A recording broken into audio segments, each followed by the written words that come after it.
Good evening everyone. आज के হচ্ছে 7th অগস্ট ফ্রাইডে 2026। তো এখন বাজে সন্ধে কটা, 6:45। একবার ঘড়িটা দেখা। আর এই যে আমাদের বিছানায় সমস্ত প্যাকিং এর জিনিস বার করেছি। তো তোমরা তো আগের ব্লগে দেখেইছো যে মায়ের প্যাকিং সেরে ফেলেছে গতকাল, কিন্তু আমাদের প্যাকিং কিছুই হয়নি।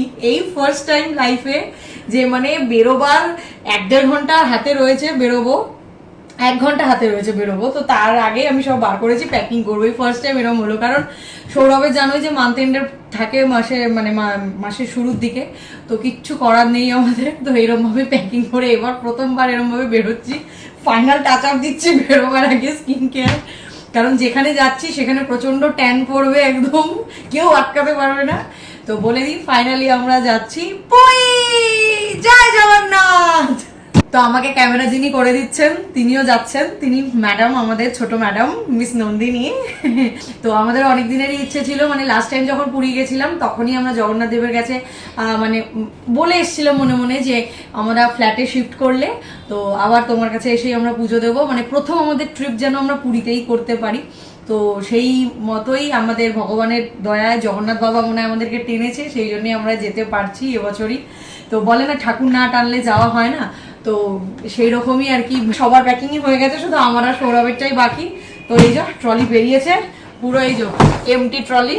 দেখা একবার ট্রলি পুরো এমটি, এই বেলটাও খুলিনি।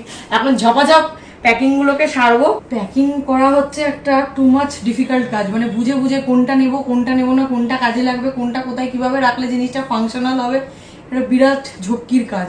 সো আমাদের ফাইনালি প্যাকিং কমপ্লিট হয়েছে। লাস্ট আর একটা ব্লাউজ ঢোকানোর বাকি আছে, যেটা অভি আনতে গেছে টেলারের দোকানে। তো এইটাই একটা বড় ট্র্যাজেডি হয়ে গেছে যে আমার ব্লাউজটা বানাতে দেওয়ার ছিল, কারণ ওখানে মন্দিরে পুজো দেবো বলে ভেবেছিলাম এবারে শাড়ি পরবো, নতুন বস্ত্র পরে পুজো দেবো আর কি জগন্নাথ দেবের কাছে। তো সেই জন্য ব্লাউজটা টেলারের কাছে বানাতে দেওয়া ছিল, টেলার কোনোভাবে হয়তো মিস করে গেছে। তো আমার 3-4 দিন আগেই ডেটটা ছিল ডেলিভারির ডেট, কিন্তু উনি হয়তো ভুলে গেছেন। তো এখন আর কি, যেহেতু আমি ওনার থেকে সবসময় বানাই, তো সেই জন্য উনি 1 ঘন্টা টাইম নিয়ে ব্লাউজটা বানিয়েছিল। কাটিং হয়ে গেছিল, জাস্ট স্টিচ করাটাই বাকি ছিল। তো অভি গেছে সেটা আনতে, এখন ব্লাউজটা শুধু আনবে ওটা। ব্লাউজটা ভরে ট্রলিটা বন্ধ করব। এখন একবার ভাবছি একবার ট্রায়াল দিয়ে দেখি ট্রলিটা বন্ধ হচ্ছে নাকি। যা প্যাকিং হয়েছে না, হয়েই যাবে মনে হচ্ছে। তো যাই হোক, আমিও রেডি হয়ে গেছি, এবার শুধু জাস্ট চুলটা বাঁধবো আর বেরোবো। এবার ফাইনালি বলতে পারবো কি কিরে বল মিস নন্দিনী, জয় জগন্নাথ। তো প্রভুর কৃপায় আমরা যেতে পারছি। তো চলো, বাকিটা তো তোমরা সব জানতেই পারবে, আস্তে আস্তে শর্টস দেবো, ব্লগ দেবো, সবাই জানতে পারবে। তো এখনকার মতো আসি, দেখা হবে আবার নতুন ব্লগে, ততক্ষণের জন্য টাটা।